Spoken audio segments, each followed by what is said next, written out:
אנחנו ממשיכים, גבירותיי ורבותיי. האורח הבא שלנו מתארח בכנס הזה, הוא בא אלינו מאנגליה.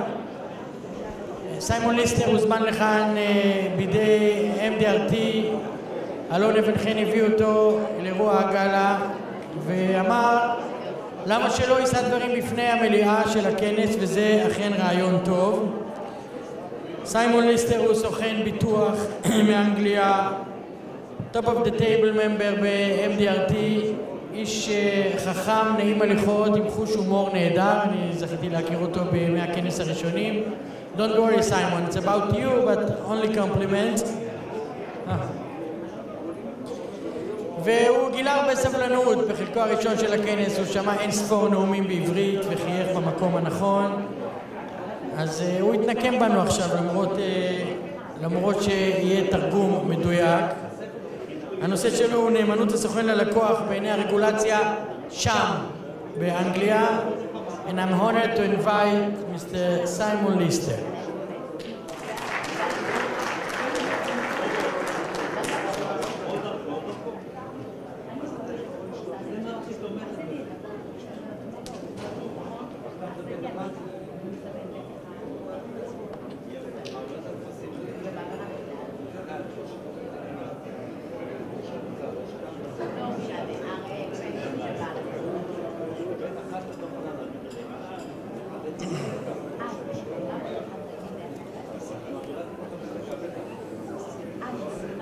Shalom.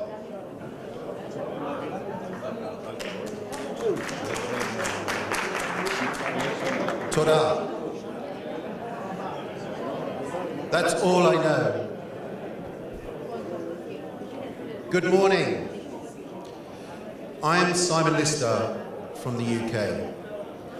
I am very excited to be here today to discuss with you the change in UK regulation and how changes in regulation can help you. In Israel, just like in the UK, the regulation has changed how we can get paid. When I look at the way that the financial services markets between the UK and Israel are set up, there are many similarities.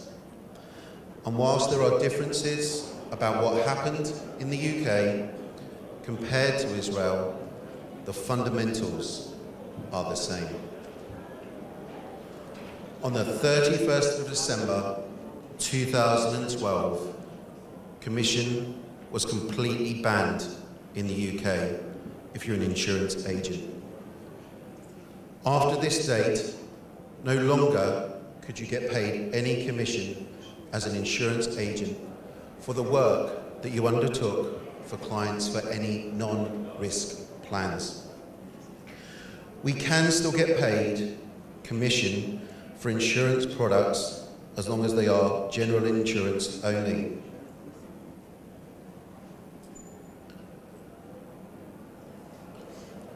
Any payment for any other plans, however, would have to be paid directly from the client.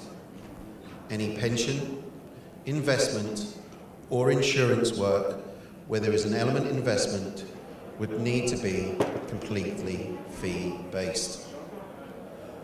Regulation in the UK has completely evolved over the last 30 years, from the introduction of commission disclosure to additional examinations and qualifications being required to be an insurance agent. We are completely aware, therefore, that the regulator in the UK continuously reviews and changes how we work. One of the latest parts to this being the ban on commission.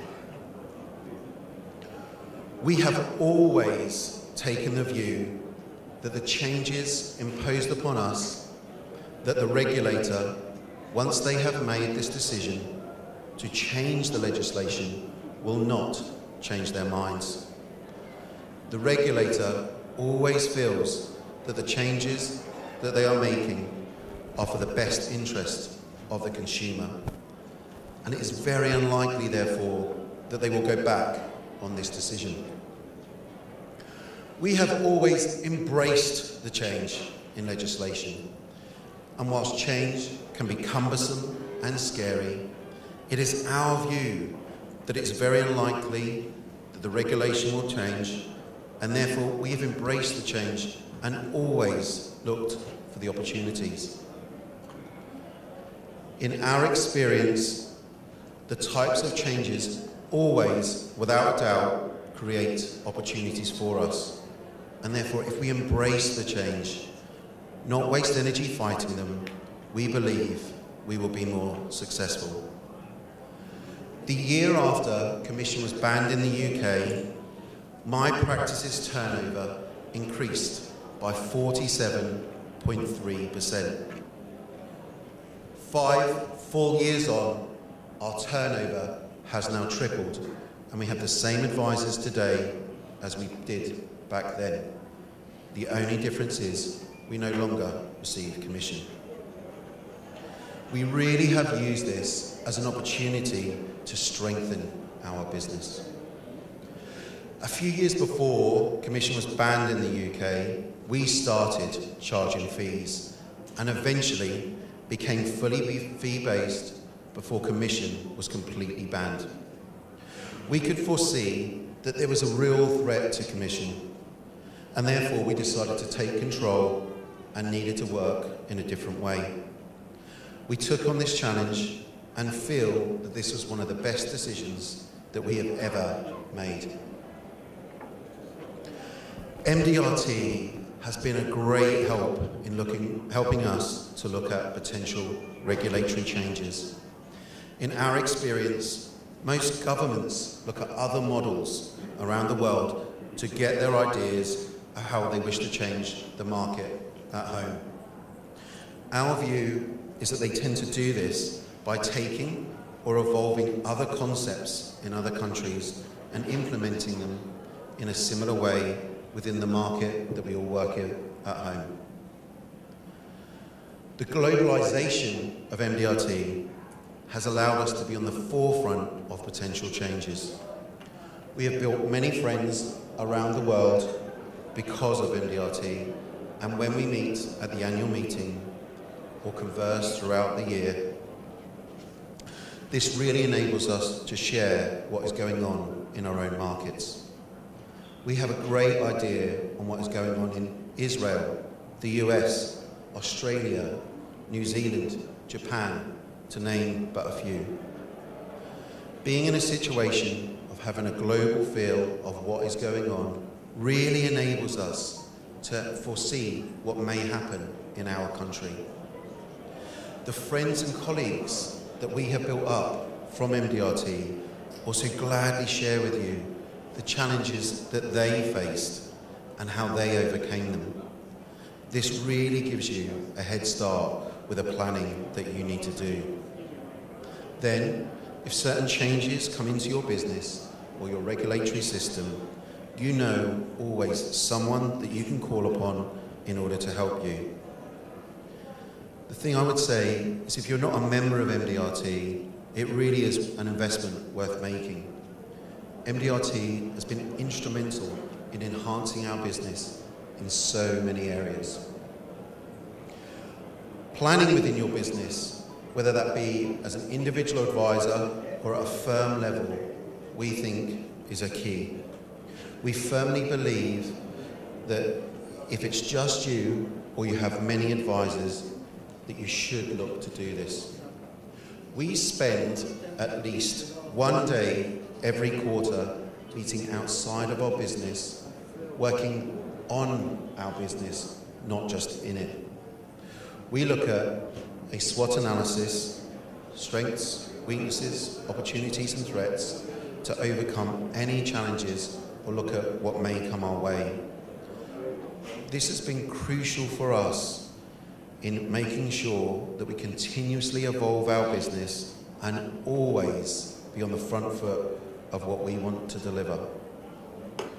We also employ an external person to come in who has great industry knowledge. And once a year, we always sit down and look at potential regulatory changes. Again, this person is a member of MDRT and really helps us keep an eye on the horizon. The biggest key for us with the banning of commission is what we've done about it. Some advisors dropped out of the industry and didn't embrace the change, and this again has provided us with a significant opportunity. Clients need advice, and that is what we do. Since regulation came into the UK, the number of advisors has dropped from 300,000 to a number today of around 25,000. The industry has shrunk significantly, but this creates opportunity if you embrace the change. The first place we started when we went fee-based was changing our meetings slightly. We discussed how commission worked and the positives and negatives of commission with the client.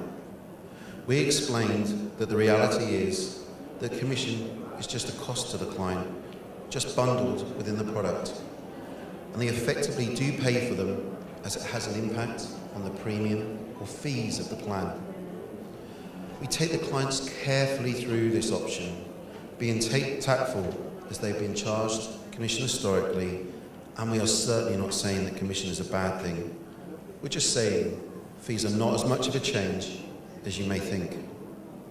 We also then advise them that a major benefit of paying fees is they have more direct control of what is being paid, and clients love that. We discussed how we preferred this route for our client, as we feel it is clearer for them. Whilst we have always acted in our client's best interest, the fee provides them with complete transparency of what they are paying and how it is paid. Conversely, we highlighted to them that if and when, before commission was banned, we would refund the commission if it was in their benefit to do so, but still charge the client a fee. One of the biggest changes that we implemented when going down the fee-based route was designing a value proposition. And whether you are charging fees or still getting paid commission, if you create a value proposition, this is a key for getting larger income. A value proposition is effectively a service agreement between you and your client. By having a value proposition in place, you effectively have a greater relationship and the client has a greater experience with you. Now for us, this means we contact our clients a lot more, at least once a month. But this really is a good thing and has worked to our advantage. With additional contact with our clients on an annual basis, this builds a greater relationship with them. They value what you do for them a lot more, as they see every time you contact them, you are doing something for them, and they attach a value to this. Email, phone, letter, a whole variety of ways we will speak to our clients, and we have at least one meeting a year with them. And increasing this contact with clients can be used for marketing, referrals, as a unique element to what you do compared to other advisors. This has been especially valuable to us in what direct marketing insurance companies do. We, unlike a lot of other firms, have had over the years competition from direct marketing of insurance companies. They have tried to get our clients. How we compete and excel against this type of competition is by doing things differently. We offer more value to the client, and a great example of this is our value proposition. We have a relationship with the client, and we treat them as a person, not just as a number, which in our experience is how they feel with direct marketing. We make sure that they are offered a personal service and they receive a lot of added value compared to direct marketing. By having a relationship, we make efforts to show we care about them and their family. We are creating an experience for them which is a key differentiator compared to direct marketing. We feel and believe not by only creating an experience for our clients does that give us more loyalty, it also means they pay us more for what we do. We describe our service like a tailored suit. It is completely tailored to them and all about them. We are there for them in the good times and the bad, and our job takes their financial worries away. Our value proposition or service agreement has many elements to it, depending on which service they want. This is dictated by how much they wish to pay. One of the elements that we have is we charge our clients retainers fees that are not product related. These fees that are charged enables them to retain our services, so they all know we are always here if they need us. This fee is nothing to do with the type of plan or product that they have, and therefore in the UK this is allowable as an additional fee. This actually works out to be a really positive experience for the clients, and again enables us to stand out from our competition as they have control over the relationship and feel they are getting greater value. If ever they need anything, they always come back to you. We now charge fees up front for the work we undertake, which whilst are less than the commission was historically, this has worked out to be very beneficial to us and our clients. It is a strange thing to say that receiving less income initially is a good thing. But that is the point. It is only initially. The way we have developed the business with the value proposition enables us to charge both retainer fees, as mentioned above, and they also pay ongoing fees for us looking after them. And over time, this really adds up. This has made a fundamental difference to our business and how we work. For us, whilst it has meant that our upfront fees reduced, the retainers on ongoing fees give us so much more strength. We look after our clients and continuously get paid for doing so. We have a relationship with them. We don't need to sell them anything in order to see them, because whilst we're looking after the client, we know we are being paid for it. I was told once a story from my mentor, Tony Gordon. Tony told me that there was a tenor called Enrico Caruso. Enrico Caruso was as popular and as well known as another operatic tenor called Luciano Pavarotti. The difference between these two tenors was the era that they were involved in. When it came to Caruso, he would only be paid when he sang, and I'm not going to sing for you today, by the way. And whilst he was paid well, he had to sing, he had to do something in front of people in order to get paid. Due to the era that Pavarotti sang in, he made records and CDs, and therefore did not have to be in concert to get paid.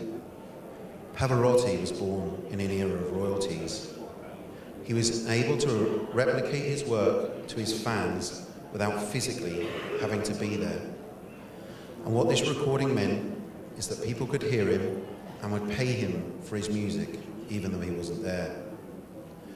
Pavarotti was far wealthier than Caruso, and in fact, Caruso ran out of money shortly after he retired.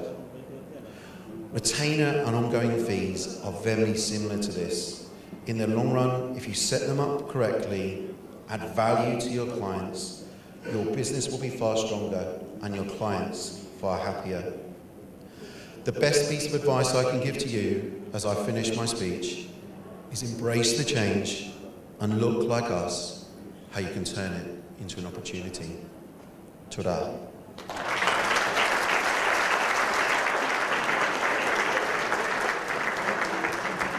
Thank you, Simon Lister. תודה רבה, thank you for coming, thank you for the speech.